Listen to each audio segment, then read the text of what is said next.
Servus und willkommen bei Bavarians Kaltmixes Nachrichten vom Oktoberfest.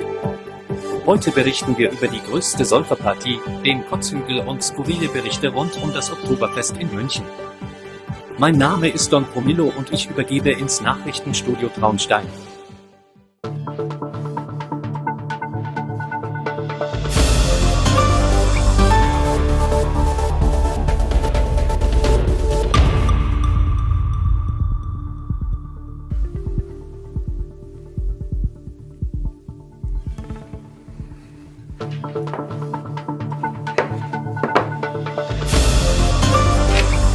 Guten Abend, meine Zuschauer. Vielen Dank, Don Promillo nach Leipzig, glaube ich, war das, irgendwo da drüben.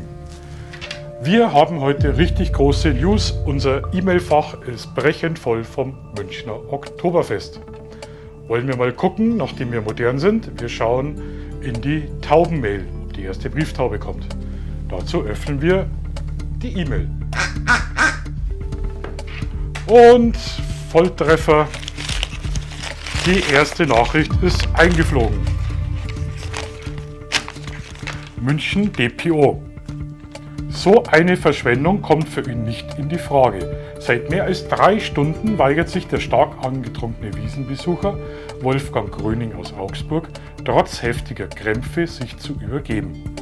Dazu war dem 36-Jährigen das Oktoberfestbier viel zu teuer. Ich kann Wolfgang ja gut verstehen, erklärte sein bester Freund Markus, während er sich um den am Boden liegenden kümmert. Ich muss ja auch selbst erst meinen Bausparvertrag auflösen, um dieses Jahr hier Bier trinken zu können. Aber als mir vorhin übel war, habe ich sofort gekotzt. Klar, das war Bier im Wert eines Kleinwagens, aber was muss, das muss.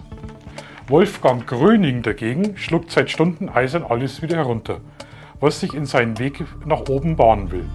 Schmidt jeden Tropfen Bier in mir palten. Alles andere wäre Verschwendung, versuchte er zu erklären, bevor er sich erneut vor Schmerzen krümmt. Der Heizungsinstallateur ist nur einer von vielen Wiesenbesuchern, die ihre Kosten bei Preisen von bis zu 15,20 € pro Maß Bier bewusst klein halten wollen. Allein gestern mussten nach Angaben der Rettungskräfte vor Ort 6 Menschen mit geborstener Blase ins Krankenhaus eingeliefert werden, weil sie sich geweigert hatten zu pinkeln. Wir raten jedem Oktoberfestbesucher aus gesundheitlichen Gründen ganz klar davon ab, zu versuchen, Festbier unter allen Umständen bei sich zu behalten, erklärt Roman Seeger vom Deutschen Roten Kreuz. Hören Sie unbedingt auf die Signale Ihres Körpers. Im Zweifelsfall kann man einfach einen Maskrug unterstellen und sich das wertvolle Getränk anschließend einverleiben, wenn es einem besser geht. Bier ist teuer geworden, meine Damen und Herren. Dann wollen wir schauen, ob wir noch eine E-Mail haben. Und es kommt perfekt. Ich sage, heute geht die Nachrichtenbox über. Eine Brieftaube nach der anderen vom München Oktoberfest. München, DPO. Der Kotzhügel. Geologen der Universität München haben herausgefunden, dass die bei Oktoberfestbesuchern als Kotzhügel bekannte Anhöhe Jahr für Jahr um mehrere Meter wächst. Was den bemerkenswerten Höhenzuwachs auslöst, ist derzeit völlig unklar. Mit gängigen geologischen Modellen lässt sich solch eine großflächige Anhebung einfach nicht erklären, sagt Forschungsleiter Uwe Dullheuer. Bodenproben weisen aber darauf hin, dass sich zunehmend säuerlich riechende, von undefinierbaren Brocken durchsetzte Erde hier anlagert. Woher, weiß bis heute niemand. Das darauf wachsende Gras wirkt kränklich und ist von einer gelb-grünen Farbe. Für ihre wissenschaftliche Arbeit vermaßen Dullheuer und sein Team seit 2007 regelmäßig die Theresienwiese, auf der das Oktoberfest jährlich stattfindet. Dabei fiel ihnen auf, dass der heute rund 30 Meter hohe Hügel früher deutlich niedriger war. Anhand von Foto- und Videoaufnahmen konnten sie zudem die Höhe des bei Betrunkenen zur Entspannung beliebten Hügels bis ins Jahr 1970 zurückverfolgen. Damals hieß der Bereich auch im Volksmund noch nicht Kotzhügel, sondern Kotzebene, so Dullheuer. Aus noch älteren Briefen und Zeitungsberichten wissen die Forscher zudem, dass bis in die Nachkriegszeit gar noch von einer Kotzgrube die Rede war. Über die Jahrzehnte gesehen scheint sich das Wachstum immer stärker zu beschleunigen im Abdulheuer. Er halte es für denkbar, dass seine Besteigung der Anhöhe für Oktoberfestbesucher bereits in 10 bis 15 Jahren nur noch mit Sauerstoffgerät möglich sein werde. Ich werde dann keinem Betrunkenen mehr raten, sich ohne Sherpa auf den Kotzberg hinaufzuwagen. Das waren Nachrichten vom berühmten Münchner Kotzhügel. Sehr appetitlich. Dann schauen wir mal, ob wir noch eine Mail haben. Brieftaube. Oh, da haben wir noch eine Nachricht. Sehr verehrte Damen und Herren, Kaufland Klassik Sauermilchkäse, Harzer Käse oder Handkäse mit Edelschimmel, weniger als 1% Fett. Je 200 Gramm Packung 1,59 €.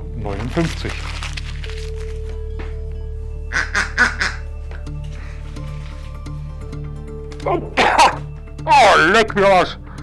Ja, Kruzifix! Oh, das war kein Brieftaube, das war ein Flugdinosaurier. Oh, Pause. Oh.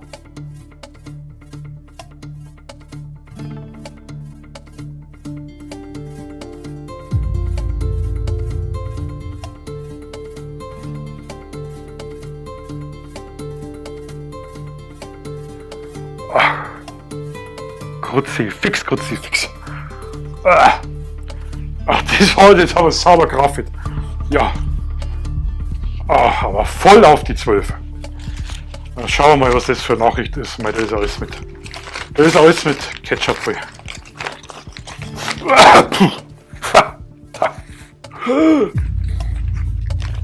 Was man nicht alles macht. Nachrichtenbusiness ist gefährlich. München, DPO.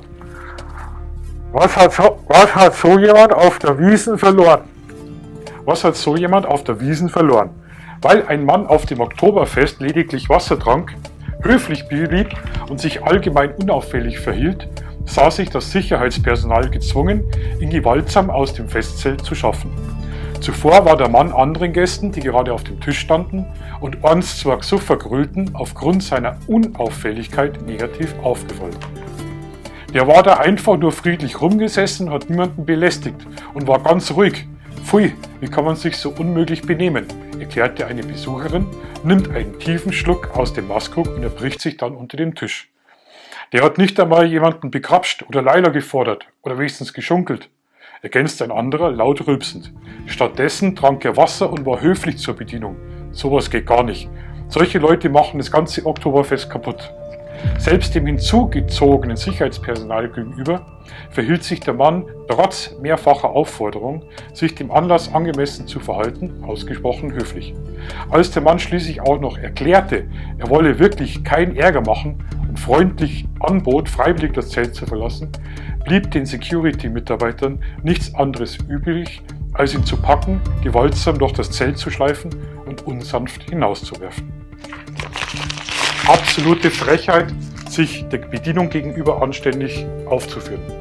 Das geht gar nicht.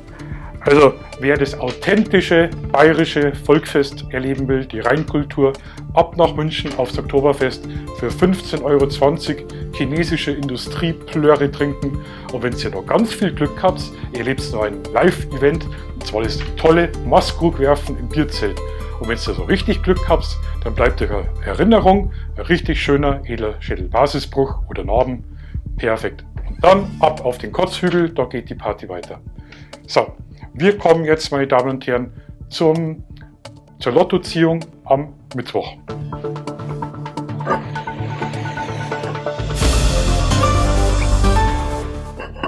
Die Lottozahlen am Mittwoch.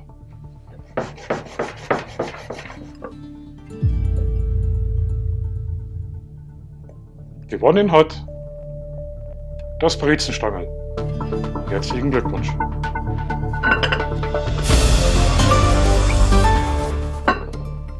In diesem Sinne wünsche ich euch noch viel Spaß und schöne Grüße aus dem Traunsteiner Nachrichtenstudio mit den neuesten News vom Oktoberfest. Und nun, meine Damen und Herren, geht es weiter mit dem Spielfilm von Olaf Arthur S. Olafsson mit seinem Meisterwerk Unbox the Box, die Box der Pandora. Was ist in der Schachtel des Grauens? Viel Spaß